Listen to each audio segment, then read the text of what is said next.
Hi friends, welcome to Zeenath's world. இன்றைக்கி நம்ம சேனலில் நம்ம பண்ண போகிற ரெசிபி 10 மினிட்ஸ் எக் குருமா தான் பண்ண போகிறோம். 10 நிமிஷத்தில் இந்த குருமாவை நம்ம சட்டுன்னு பண்ணிடலாம். இப்போ நம்ம இதை எப்படி பண்ணுறதுன்னு பார்க்கலாம். நான் இங்கே மிக்ஸி ஜாரில் ஃபஸ்ட்டு பெரிய வெங்காயம் 2 எடுத்து போட்டுக்கிறேன். அது கூடவே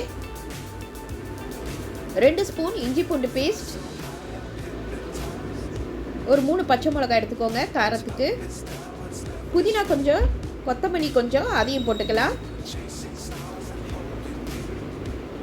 2 ஏலக்காய், 2 கிராம்பு, 2 பட்டை.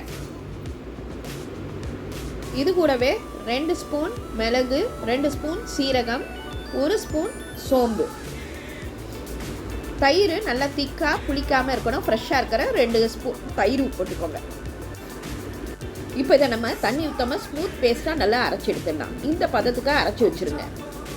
இப்போ இது அது ஓரமாக இருக்கட்டும். நான் இங்கே குக்கரில் ஒரு 3 ஸ்பூன் எண்ணெய் விட்டுக்கிறேன். எண்ணெய் நல்லா காஞ்ச ஒன்று ஒரு 1/2 வெங்காயம் கட் பண்ணி போட்டுக்கோங்க. இதை ஜஸ்ட்டு நம்ம தாளிக்க தான் போகிறோம். இப்போ இதை வதங்கையிலேயே நம்ம உப்பு தேவையான அளவு போட்டுக்கலாம். இப்போ நம்ம அரைச்சி வச்ச இந்த மசாலாவை இதில் போட்டுடலாம்.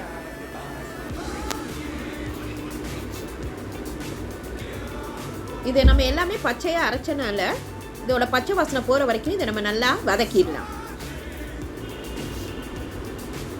மஞ்சத்தூள் 1 ஸ்பூன் போட்டுக்கோங்க. இப்போ இது நல்லா வதங்கட்டும். மேலே நல்லா எண்ணெய் படர ஆரம்பிச்சிருச்சு பாருங்கள். இப்போ இந்த டைமில் நம்ம மிக்ஸி தண்ணி ஊற்றி கழுவி அதையும் இதில் ஊற்றிடுங்க. உங்களுக்கு எந்த அளவுக்கு குழம்பு வேணுமோ அந்த அளவுக்கு தண்ணி ஊற்றிக்கோங்க. இப்போ இந்த சைடு நல்லா கொதிச்சுட்ருக்கட்டும். இப்போ நம்ம வேக வச்ச 4 முட்டை இருக்குது பாருங்கள், இதை இந்த மாதிரி கட் பண்ணிக்கோங்க.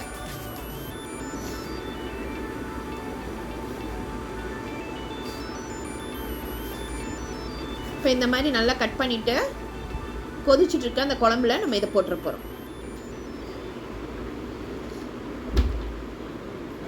இதை லேசாக ஒரு கிண்டிட்டு குக்கரை மூடி நம்ம ஒரு 2 விசில் வைக்க போகிறோம்.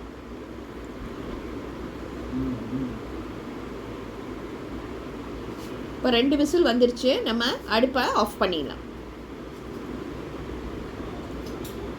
குக்கர் விசில் போனோன்னு நம்ம இப்போ இதை திறந்து பார்க்கலாம்.